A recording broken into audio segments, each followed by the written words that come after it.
Good afternoon, and thank you for joining us. First off, the wildfire-related state of emergency has now been lifted, but hundreds of fires are still burning across BC. So what will the coming weeks mean for the wildfire situation?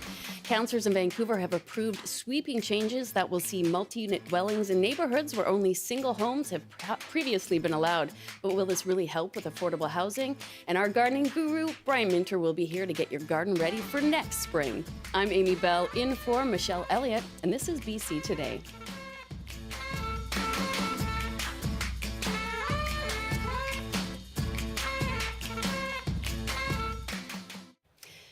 And thank you for joining us on CBC Radio 1 and live streaming on CBC Gem, cbc.ca/BC,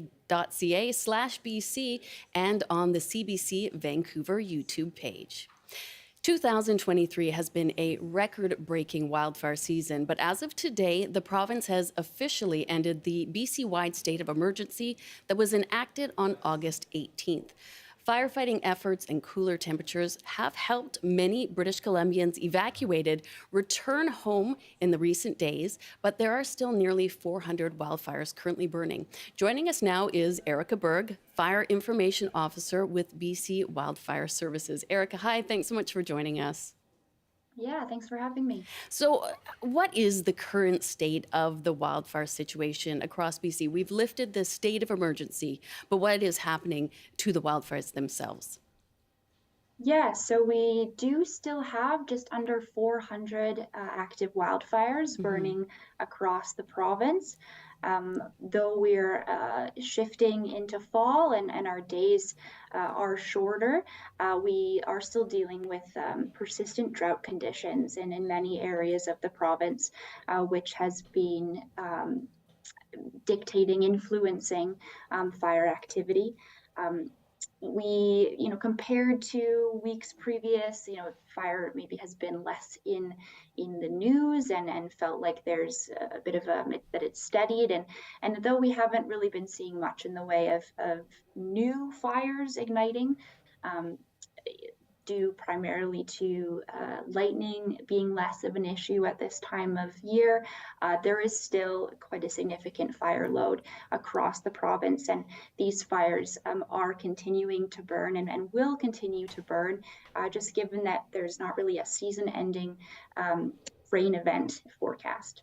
Well, and that's just it. I mean, yes, summer is, coming to an end. This is the sort of last weekend of summer, but, we have so many reports of people that are heading out camping that are still taking advantage of all of this sunny and dry weather that we have. So is there any concern that, yes, this state of emergency has been lifted, but is there some concern that people will just think, it's no longer something to be concerned about or no longer something they have to proactively work to stop, that people will have campfires or perhaps, not dispose of things properly? Yeah, that's a great question. So, like I said, the new additional wildfire starts, we have seen that steadily decline as a result of there being less lightning. It's just typical for this time of year. We see that typically in July, August, and once we enter late August and then into September, we see those lightning convective events really diminish. But that said, this is where we really need to be extra cautious with our human-caused wildfires. So with some areas seeing a decreased fire risk, we're working locally to permit some campfire use in particular areas. It's not always a center-wide rescind of a ban. And so we're looking at those local areas. And there are still areas in this province that are at high to extreme fire danger. In the southern interior, we're seeing a lot of that. Even the central interior going up to the northeast, very volatile fuel conditions up there. And so, yes, though we're seeing this welcome, shift to fall, the fire activity remains with the ongoing fire load, and we are being proactive in putting area restrictions around active fires so that people are not entering in areas that are unsafe and unstable due to fire having affected that area or active wildfires still in that area. And so we are asking people to not take push the wildfire season out of their mind. It's we are still dealing with this sustained drought, and that is influencing the length of our season. And is this typically, is this a risk that we do typically see in the first few weeks of fall, or is this just another result of this sort of unprecedented weather that we've had in this fire season so far? Yeah, it depends on the season. Okay. This season has been anomalous for many reasons. We've had sustained drought since last fall. Hmm. And if we look at last year, we did see a spike in activity in September where there were new starts detected end of August, and some of those fires did burn over the winter, large fires. If you recall the Battleship Mountain fire up Hmm. in the northeast, that fire burned over the winter. It smoldered underground and then resurfaced come the spring and wasn't declared out until June. So this is the type of activity we're dealing with here. We have very large fires burning in deep fuels, and we just are asking folks to please be aware, be careful with their fire use if permitted, to not only respect our fire bans and prohibitions, but also local jurisdictions, municipalities, First Nations authorities, just to be as safe as possible so we can enjoy this lovely transition to fall. Right, and to check to see what the latest, rules and regulations are. Is it possible that some of these people could still be put on evacuation alert, or in fact be evacuated? Are we still in that sort of prime area for these fires? So if we're looking short term, we are anticipating another significant wind event. Okay. Right now, we're even seeing some increased fire behavior on those current active fires. And so in some areas, we'll be working with local jurisdictions and the wildfire management personnel working more closely and locally to recommend evacuation orders or restrictions in the vicinity of actively burning wildfires. So if you are in that vicinity, if you are in the Vanderhoof, Fort St. James zone or around fires like close to the Bender complex, we're asking people to please stay aware, know those trusted sources, channels of information, and where you would be hearing that recommendation to uh, evacuate or be on alert to evacuate, especially just going into this weekend with the heightened wind and Mhm. some of that increased heat we saw above normal temperatures we've seen this week. There is a heightened risk going into this weekend. Okay, and it's been an incredibly hard season for all of those that have been fighting the fires. You did have, international help came in at times. What are the coming weeks going to look like for the BC wildfire crews? Yeah, that's a great question. So it's very typical around this time of year when school starts up, where we lose about a third of the available personnel to Okay. us. Both internally, we have folks going back to school, firefighters, support staff, and then also contract crews that we work with every year. Also, they go back to school as well. So that does limit some of our resourcing capabilities, but we are continuing to work with the Canadian Interagency Forest Fire Centre to import resources where available. Okay. We still do have about 630 people from out of province, out of country, supporting us, and we continue to have those conversations and import where possible. And so a total kind of tally of what we're looking at right now is about 2,800 personnel currently assigned to the Okay. wildfire. And just lastly, is there anything that people can do in the coming weeks and months throughout the year to help try and prevent another catastrophic summer next year? Yeah, that's a great question. I think we're moving into this season from preparedness of being ready to leave at a moment's notice Yeah. to then prevention, where we can take the initiative to apply some of those trusted, proven tactics that make our properties, our homes more resilient to the inevitable nature of wildfires in BC and how they do impact our communities.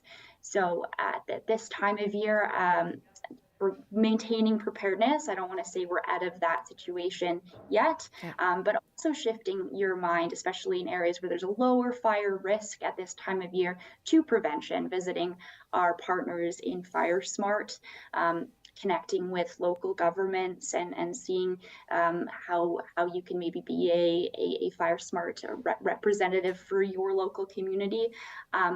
So this is the time when we can start to think about that and start to employ that. All right. Well, thank you so much for taking the time with us today, Erica. It's always appreciated. My pleasure. Take care. You as well. That was Erica Berg, a fire information officer with BC Wildfire Services. Now, more density could be coming to Vancouver's residential neighborhoods very soon. City Council has passed a motion to allow multiplexes in single-family neighborhoods. This new zoning and development bylaw means the city will allow up to 6 strata units per lot, or as many as 8 rental homes. And although the motion was passed unanimously, it's being criticized by some for not going far enough. Vancouver City Councillor and member of the party One City, Christine Boyle, spoke to CBC's The Early Edition earlier this morning. Multiplexes aren't going to build a lot of affordable housing. They're going to build more affordable housing than the single family homes that are getting built right now. So we still see across the city a lot of older single detached homes being torn down and replaced with a bigger, newer single detached home. Instead, what we will likely see is some of those replacements building multiplexes instead, which means 4 families or 6 families could live there and the price point is a bit lower. But again, just like you said, the reality is that it won't be affordable to the majority of Vancouverites. And that's why I continue to advocate that we need to be building secure rental housing and non-market housing in every residential area as well. 4plexes and 6plexes are nice for those who can afford them. I'm happy to see that, but we need to keep going. And if this is the biggest housing approval that this council makes, then we've failed. That's Vancouver City Councillor Christine Boyle on The Early Edition this morning. We'll be joined by our guest, Alex Hemingway, in just a moment. He's a senior economist for the Canadian Centre for Policy Alternatives, but we want to hear from you. How do you feel about more density coming to your neighborhood? Do you still hope to buy a single-family home, or have your expectations changed? You can call us 1-800-825-5950, 604-669-3733, star or pound 690 on your cell phone. And of course, you can email bctoday@cbc.ca. Alex Hemingway joins us now, a senior economist for the Canadian Centre for Policy Alternatives. Hello, how are you? Hi, Amy. I'm doing well. How are you? I'm well, thanks for joining us. So what do you make of this motion Vancouver just passed? Yeah, so this motion is what I would describe as baby steps. Okay. It's moving in the right direction, but it's movement at a snail's pace relative to the scale of the housing crisis and the shortage that we face. So it's actually profoundly lacking in ambition. And why I say that is this is a policy that's been intentionally calibrated to not actually create much new housing. It only allows a 16% increase in housing floor space on any of the sites that it applies to. And what the city staff report has told us is that they only expect about 150 projects to be built per year, which is a drop in the bucket compared to what we need amid a very serious housing shortage in the city. And you did hear the clip we just played. What about the criticism from Councillor Christine Boyle? Do you agree with her? I think she's quite correct. It is positive to see that we're moving away from the most exclusionary type of zoning. 80% of our residential land in Vancouver and many of our other cities has been reserved exclusively for detached homes and more recently duplexes. And this is a type of housing that is out of reach and going to continue to be out of reach for the vast majority of households in this city. We can make housing affordable again, but we can't make detached housing affordable again. So we do need to move in this direction, but we need to move much, much more quickly.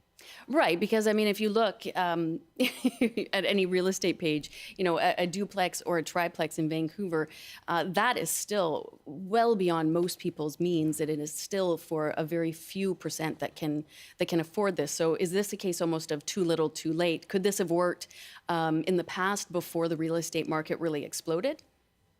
I think that's exactly right. If we had done this 20 years ago, 15 years ago, this would have been a significant step and could have contributed incrementally to addressing the shortage. But in the situation we're in today, you mentioned off the top the idea that there's a eight-unit rental option in this policy, but that's only a fig leaf. That staff has said explicitly that they expect no uptake of that rental option because the policy was purposefully designed to not allow enough floor space to make rental projects viable. So there's a bit of a fake out happening here. I did see Mayor and the council majority hailing this as a big, bold policy. Unfortunately, it's not big and bold. It's a very small step in a positive direction, but we need to be thinking much, much bigger. Would you mind elaborating on that? So they've announced that you could see up to 8 units, but you say that likely is not going to happen. In what way is that not possible? Yeah, so the way that these regulations work is, we talk about single detached house versus multiplex and so on, but the key regulation is the buildable amount of housing floor space that's allowed on a given site. And what city staff came forward and told council is that with the amount of floor space that's being allowed under this policy, 1.0 FSR is the technical jargon, which is a 16% increase from the status quo allowable floor space. A rental housing will not be viable. It won't economically pencil from a developer's perspective, right, whether that's a private developer or a not-for-profit developer. They say you'd actually need to double the allowable floor space to make rental housing viable under this policy. And that's the type of thing we should be talking about, as a matter of fact. But it's unclear to me why that wasn't taken on board more seriously as this policy was passed. Is that something you hope that they'll seriously examine in the future, or is this just not something that Vancouver is, wanting to actually provide? It is on the table. So, the way our policymaking works in the city is there are many potential policies that are passed notionally and then referred to staff for more study. So there is a staff referral report expected later this year on rental housing in these low density neighborhoods. The problem is, these processes of passing these policies keep being delayed, years and years pass and the crisis keeps getting worse. We need a sense of urgency to address this crisis today. And I think, we have to ask, why is it the case that we effectively ban rental housing and non-market housing, non-market rental housing, which we badly need, right, on most of the residential land in our cities? I think, there's a growing consensus rhetorically, and we've seen this from the federal government, from the federal opposition, from many councils. There's a rhetorical consensus about ending this type of exclusionary zoning, but so far the action is not matching the rhetoric, and that's the gap that we really need to close. Okay. Alex, we'll take a call from our audience now. We'll go to Patrick in Vancouver. Patrick, hi, thanks for calling in. Hi, thanks for taking my call. So what are your thoughts on this motion that's been passed? Do you think it's something that is a step forward? Yeah, like I said to your producer, I'm a layperson, so I don't know, what's really going to happen and what's going to come out of this. Of course. Any plan is better than no plan. But what I see in my experience living in the West End, downtown Vancouver, is that I get a lot of the neighborhood saying they don't want to build big buildings because it affects the quaintness of the neighborhood. And right, that's really the only argument I've heard as to the opposition of densifying. And I'll just give you a quick example.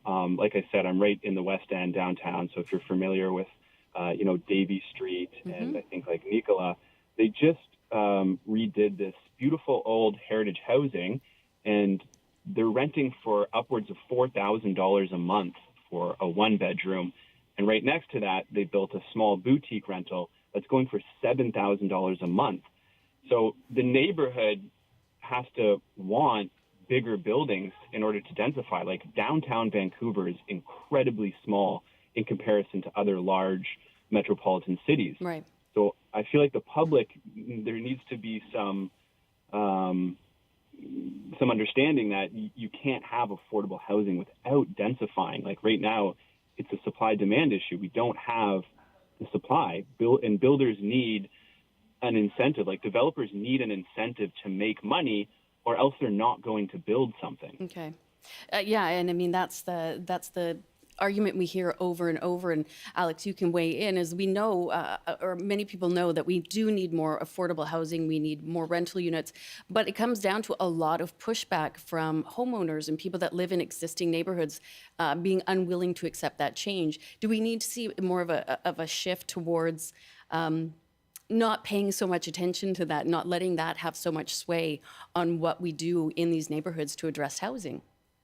Yeah, those voices of opposition to new housing can be very loud, but Sure. when you look at the public opinion polling, they are a minority. Okay. And there is support in all the polls that I've seen for densification across the city. Part of the problem is, we have the situation where you can build the lowest density housing, like a detached house, anywhere you want. You don't have to ask for a rezoning. You don't have to ask for permission, but you do have to ask for permission to build apartments. And that creates this sort of hyper local politics when we have these site-by-site rezonings. Every rental building has to pass a trial in a way that a detached house doesn't. And so that's a system we need to move away from. We need to be making more decisions on a citywide scale. Okay. But we also, we know that the provincial government is on the cusp of getting more involved in these land use decisions. And that makes sense because these are decisions that affect people citywide, region-wide, and province-wide. The consequences of the housing crisis affect everyone, including people who have already been priced out and excluded from our city and who might like to move back but don't have a voice in our city politics. Right. And just as a quick sort of point, we refer to this sort of helping out that missing middle of people that can't afford the housing. Could you just give us a quick overview of who exactly this missing middle is? And does it vary from sort of city to city? Well, the missing middle is typically discussed in terms of the form that the housing takes. So it could be anything from duplexes to multiplexes to low and mid-rise apartment buildings. That's the way it's normally discussed. Now, the price point of those types of homes are going to vary a lot depending on how expensive the market is. So, as the counselor said in the clip that you played, having multiplexes is an improvement in affordability relative to a detached house, but it's still going to be far from affordable. So that's why we need to build more apartments. And we also need to, supply is a very important part of this equation, and we've been emphasizing that. Alongside that, we need more non-market supply specifically, because that's the type of housing, not-for-profit housing, public housing, that can be immediately more affordable while we catch up on the housing shortage and try and raise the vacancy rate. We know we have this ultra-low vacancy rate, less than 1% in Vancouver, that really tilts the power against renters and allows these rents to be jacked up again and again. Now, I guess sort of last, what policies or housing solutions would you like to see municipalities focus on in the future? Is there anything that's like a magic bullet? I doubt it, but a wish list. There's not a magic bullet. There's a lot that we need to do, a lot of different things. But I think there are two basic pillars to addressing the most fundamental parts of the housing crisis. One is addressing that land use issue that we've been talking about. Okay. We see baby steps with this multiplex policy, but we need to get away from banning apartment buildings on most of the land in most of our cities. I think that's common sense to most people. alongside, and cities have that power. They can make that change. And we saw a lot of voices at council yesterday saying, go in this direction, but go further. So there's a growing, people are raising their voices who didn't used to show up to council meetings, and that's positive. We need to keep going in that direction. And alongside that, we need to invest specifically in that non-market, not-for-profit and public housing that is immediately more affordable. And municipalities can play a role with that. They, senior levels of government can help. That's important, but municipalities can act on their own as well. And, there are financial models that can make that work that we've published research on. Obviously, we don't have time to get into that. That's another show. Well, thank you so much for joining us. It's a long-running problem. It is a very complex issue, and it'll be interesting to see what plays out in the coming year. So I'm sure we'll talk to you again soon, Alex. Thanks for having me. Thank you. Take care. Alex Hemingway is a senior economist for the Canadian Centre for Policy Alternatives. And coming up in our next half hour, Brian Minter takes your gardening questions. That's all coming up right after the news. This is CBC News from Vancouver. Good afternoon. I'm Susan McNamee. In the headlines, the man accused of stabbing 3 people during a festival in Vancouver's Chinatown last Sunday has appeared in provincial court in Vancouver, charged with 3 counts of aggravated assault. 64-year-old Blair Donnelly was wearing a red prison-type jumpsuit when he appeared this morning by a video link from the Forensic Psychiatric Hospital where he remains in custody. He's been ordered to return to court on September 27th. A 67-year-old woman and 58-year-old man have been identified as the 2 victims of a shooting in Chilliwack on Wednesday night. The Integrated Homicide Investigation Team says Valerie Smith and John Kavaloff were killed in what is believed to have been a dispute between residents of a rural Chilliwack neighborhood. 83-year-old Robert Freeman was arrested shortly after police were called. He remains in custody. And the City of Vancouver says it's taking bold action on the housing crisis by revising zoning to allow for increased density in previously single-family neighborhoods. Council voted unanimously last night to revise zoning for most of the city to create a single district allowing up to 6 homes on lots previously reserved for single-family homes or duplexes. Looking at the BC weather on the north coast, rain ending this afternoon, then a mix of sun and cloud, a high of 16. For the southern interior, it's a sunny day, a high of 29. For the central interior, sunny and hazy, a high of 23. For the Kootenay region, sunny, highs up to 29. And on the south coast, a clear day, highs of 21 near the water and up to 26 inland. That's a look at the BC weather. I'll be back with all the latest local, national, and international news at 1. But right now, it's back to Amy Bell with BC Today. Yes, Susan, and we're going to be talking to Brian Minter about all things gardening. Are you going to be heading out into your garden, getting it all prepped for the winter? Wow, that's a good question. I only have a balcony, and I only ever plant geraniums and impatiens because they are hard to kill. So they may still be blooming in the fall. You're the same type of gardener as me. That's the my winter garden. Black Amy. Thumb Brigade, I call us. We'll be listening to Brian for some tips. Thank you. And thank you to everybody. Welcome back and joining us on CBC Radio 1, live streaming on CBC Gem, cbc.ca/BC, and the CBC Vancouver YouTube page. Now, summer may be nearly over, but it is almost time to get your garden ready for next year. It doesn't have to cost a lot and can bring a lot of joy after a cold and dark winter. So, do you know what to plant now to enjoy in a few short months? And what other questions do you have for Brian Minter? Call us 1-800-825-5950. In Metro Vancouver, 604-669-3733. By cell, star or pound 690. And you can tweet us at BC Today or email bctoday@cbc.ca. And Master Gardener and Horticulturist Brian Minter is our longtime gardening columnist on the show, and he joins me now from Country Garden Limited in Chilliwack. Hi, Brian. Amy, hi. And yeah, you're right. It's been very hot and very dry, and everything that we don't like to have in a garden. But the seasons move on. Things will change. We'll be complaining about the rain before too long. Of course. But we hope so. But one of the things that you really have to think of this time of year, and it's an annual event, in terms of putting some color in your garden now that will pop up and give you an amazing display. And we normally think, well, it's going to happen sometime in April and June and so on. No, much earlier. And we look forward, and when it's bleak and cold out there, trust me, that time will come. The short days and dark and miserable. You look out in the garden, you see these snowdrops coming up. Or how about the beautiful crocus popping up everywhere in all different colors, even in your lawn. And, the great hyacinths, so the beautiful blues that are great. The secret, Amy, though, is not a lot of us with small gardens. I appreciate the fact that many have balcony gardens today. Bulbs can go in balconies with a little protection in the coldest times of winter, too. And along with winter pansies would be great. But the secret is to look at the minor bulbs, as we call them, the small ones, the species bulbs. We would look at the beautiful snowdrop. We would look at the crocus, and we would look at, the great hyacinths and so many more different bulbs, the winter aconites I love. But put them where you have another plant growing right now.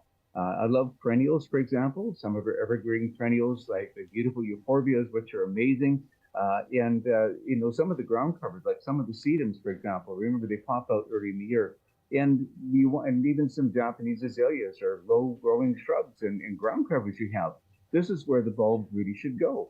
And what happens is, starting in January, they came up, make a beautiful display. And remember, the earlier the season and the cooler the season, the longer the bulbs bloom.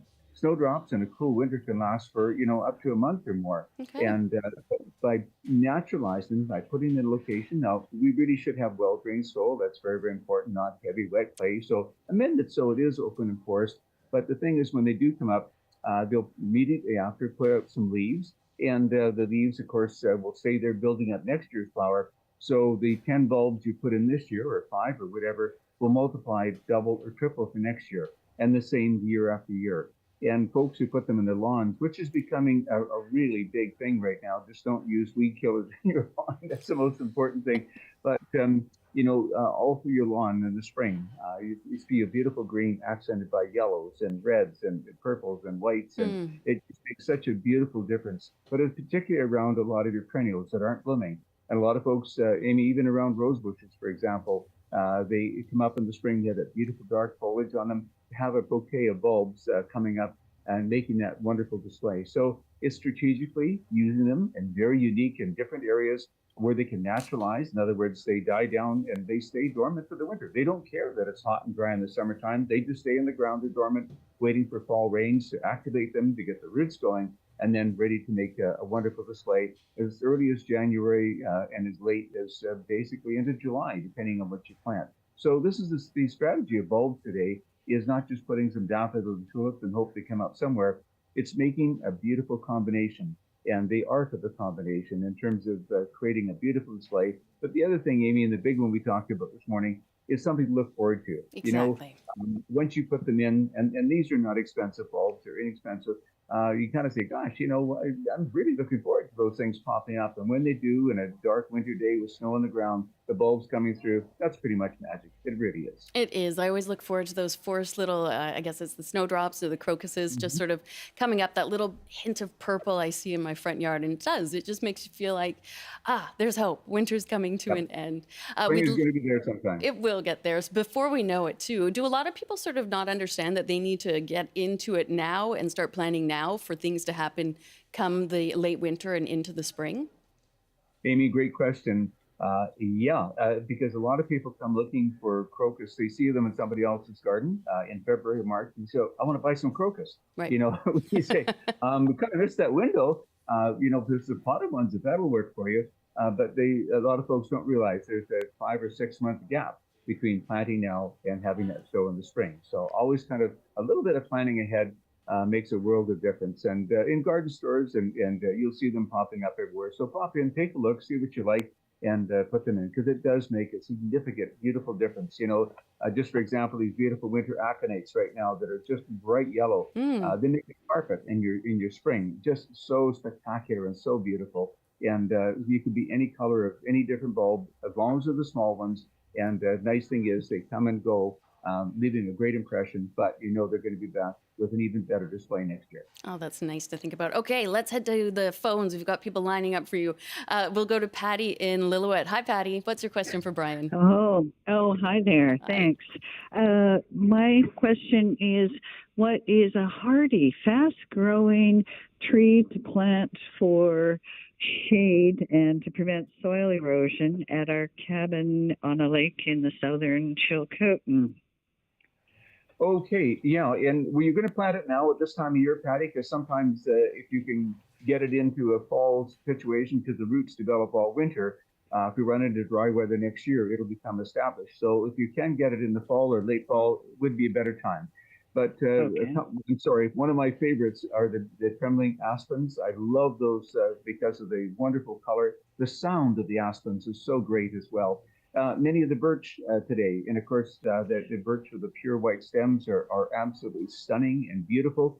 But depending on how high elevation you are and where you are, the biggie, certainly for fall enjoyment, and a lot of people are thinking about it right now, are the beautiful Acer rubrums, our eastern maples. And don't forget they come in quite narrow or quite large forms like autumn flame and Christmas sunset. There's a whole bunch of unique varieties. But the idea is you plant them now, get them established, and right about when we start getting into late September, early October, you get this dramatic color change of red.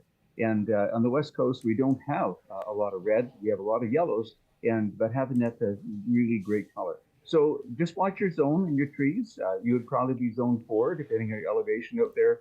Lots of trees, but again, love the aspens because of the sound and the yellow color in the fall. I love the birch because of the white, and we need a lot of those. And again, the red maples, the eastern red maples, are so spectacular. Those are 3 of the ones that I would certainly take a look at, Patty. All right, Okay. Patty. Hope that helps you, and happy planting. Yes, it does. All right, Thanks a and lot. you're welcome. And of course, anybody's free to call in and ask a question of Brian. You can call us at 1-800-825-5950 or locally at 604-669-3733. And we'll keep watching the emails, bctoday@cbc.ca. We will take a call now from Sharon in Lake Country. Hi, Sharon. I hear you have a call about your cedar hedges. Yes. All right. I live in the Okanagan semi-desert area. We have been in love with cedar hedges for years. Okay. And in light of our conditions in the BC, I'm looking at the BC Fire Smart home evaluation and want to reduce the flammability of your landscaping and plant wildfire-resistant vegetation. Right. What could we do to replace these endless miles and miles and miles of hedges that are half dead? What would be a good economical and fire-resistant plant to use? Great question, Brian. Sharon, a really good question, and I'm sure many folks in the fire zones right now are thinking of that. It won't be evergreen. There's really no tree that's evergreen. I'm a spokesperson for Fire Smart, so we recommend these all the time. So it's going to have to be a deciduous hedge in terms of what you're looking at. And then the other thing was, you mentioned earlier, the whole thing is about the hardiness of the plants. You have to make sure they're hardy. And I guess the bigger thing that all of us, we want to look at a maintenance program. How much maintenance is it going to be to actually look after these and care for these over a period of time? So those are all kind of, thoughts you want to keep in mind. But you're going to want something that's going to be reasonably narrow as well. And the other thing is, how high do you want it to grow? Do you want complete privacy from a neighbor? Do you like height, or do you want to keep it down low? And but there's many options. A couple of things for lower hedges. The forsythia has been a forgotten jewel in terms of that, because not only do you get this good foliage over the summertime, which grows in its hardy, and if you're in colder areas, there's a variety called Northern Gold, which is great. But smash of yellow in March, and then again the good foliage, and reasonably easy to care for. 4 or 5 feet high in terms of looking after that. A lot of people in the past use privet. Privet is pretty good because it's semi-evergreen, depending on how cold the winter is. This isn't a wax privet. This is a traditional privet, which is good. And they have some quite narrow forms of that today. One of a bit of an oddball here, but one I'd love folks to try are the deciduous dogwoods and the shrub dogwoods. I have to say, Sharon, and a lot of them get quite high.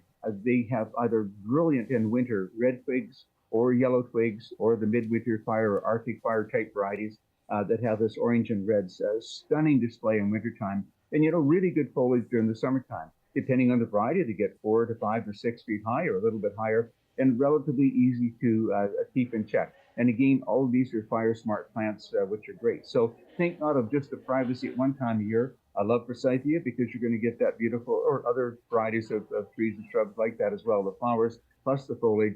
And then the woodbid fire that I think, and the whole series of shrub dogwoods with that beautiful color, very, very hardy, which is good, easy to care for, but it's kind of a 3-season spectacular display. So think in those terms, and I think it'd be great. A lot of people, if you want something taller, going back to the aspens, I know they get tall, but once they're pruned off, they'll make a beautiful hedge. But the aspens are wonderful in terms of having, once you get them full and nice, making it very thick and easy to grow. Most of these are very disease tolerant and cold tolerant and heat tolerant, which is the big thing. So some thoughts to think about. All right, thank you for that, Sharon and Janice. I believe you have a call coming in about your braided willow tree this winter. Janice, hi, thanks for calling in. Hi. Hi. I live in Prince George, and I bought a braided willow tree. With said on the tag, it would be good to -35. I can't plant it in the ground because of my strata rose, so it's in a pot. And I was thinking I should bring it into the garage. I'm just wondering what else I should do. Yeah, that's a very good point. Last winter was absolutely brutal on container plants. It was. Because you lose a zone or two when you take them out of the ground. Two things, I would kind of, if you're going to be doing this over a longer period of time, and most of our garages are not insulated either, I would look at a sort of wrap for them, and I'll keep talking about the importance of insulate. It makes a 10-degree Celsius difference in terms of wrapping it, and if you do 2 or 3 times, you'll get even more than that. But think of doing that, and then you do have to store it in the garage. It's relatively easy to do. But so that's one issue. The other issue is, again, what type of pot do you have it in? If it's ceramic, remember they do crack in the cold and so on. So use a container that is heavy duty plastic or rubbery type that it can expand with the cold and freeze. As it the amount of moisture determines how much it's going to move. But those are thoughts as well. So, but containers in Prince George, yeah, you're going to have to bring it in and put the insulate factor around it as well. All right, hope that helps you. Thank you. One quick question: should I turn off? Oh, I'm sorry, your phone's cutting out there, Janice. So we'll have to let you go. But thank you for that call. Actually, we'll take a call now from Duncan in Williams Lake. Hi, Duncan. Thanks for calling. Hi. Hi, Brian. My question is about transplanting conifers. We live out towards Horsefly, a ranch property, and I would like some conifers or, some year-round trees for shelter belt and kind of a visual barrier from the highway. And we have a lot of spruce trees. I think with the recent droughts and heat stress, they're dying in great numbers. And I was thinking maybe I could plant some pine or some Douglas fir to kind of replace them. And I was looking for some tips on when and how to transplant some native seedlings. I would go dig up some local trees growing, under a power line or something like that is my thought. Yeah, if you're going to do that, it has to be on the right of way of a highway or somewhere where we're not allowed to go dig things out of the forest. But anyway, and I like your thinking. You want to have something that's going to be heat and drought tolerant. I will say that the white spruce, so specifically the white spruce, that is an incredibly hardy plant and to my knowledge, very resilient in terms of drought tolerance. But if you're going to get a pine, I love the lodgepole pines in terms of the native habitat up there. I think they're absolutely great. Pines are very drought and water tolerant as well in terms of where they go. Those are 2 out there. Douglas fir, not so much. I would rather you go with the white spruce because it has that nice blue coloring as well, rather than the Doug firs. So those are a couple choices. But here's the issue: don't do it until we get into a time where we have good moisture in the ground. Because before you dig into that, it's got to have moisture in the soil. The second thing is the dormant period. For conifers, depending on high elevation, that could be easy as late October, where you're ready to be able to go. And the problem is, if you are going to do that, make sure that you get a good root system. It's not a question of just ripping it out of the ground, with a bare root. try and go around the tree with a good sharp shovel to be able to get some root ball that you can actually use to, maintain it. And the other thing is, before you do this, have the planting holes ready. Don't dig them and then wait a few days before you plant. They should be planted as soon as possible. And the third thing, which is awfully important, is get some fir and hemlock, fine bark mulch, and put in the planting hole. The bark mulch just draws your roots out beautifully. It helps with moisture retention. And if they get over, rainfall, and we never know what's going to happen, it gets the excess away. But put that in, as well as what is called a root booster, a liquid root booster that enhances immediately the roots to be able to start growing and developing. So those are some thoughts, Duncan. I like your idea of, getting a natural, and keep it as natural as possible in those types of areas. But those are the ones I would consider. All right. Thanks so much for calling in, Duncan. I hope that helps you. And Brian, we've got an email now from Kim, and it says, could you please explain the best way to mulch our gardens to reduce water loss? I've tried using old leaves, but they look so messy and take a very long time to break down, if ever. What could I use in both shade and sunny flower beds to help conserve water? And that looks okay. Yeah, that's a very good question here. I'm a huge fan of bark mulch. It's something that's available because as we harvest trees, we get the mulch around the outside, and it is available right now. And remember, fir or hemlock, preferably, not cedar, because cedar has resins that could be slightly phytotoxic. So fir, hemlock, and a ground up mulch because it settles in, and where the chips don't settle in, you basically get air pockets. So you want to have this layer around. And the critical thing, and this is really good thinking, is you want to put it mainly around the drip line of the tree. Where the roots are, and that's, of course, the outside canopy of any tree is where the roots are, you want to make sure that those are protected because those are the ones that need the moisture that help it keep the tree alive. That's very, very important to be able to do that. And at the same time, and we've been talking about this a lot lately, is if you can enrich the soil around the drip line as well. Any type of like a sea soil type of material, organic matter to get in to enrich that soil, and then the mulch on top to really hold it in. And if you can go 2 to 3 inches thick, that's really the key.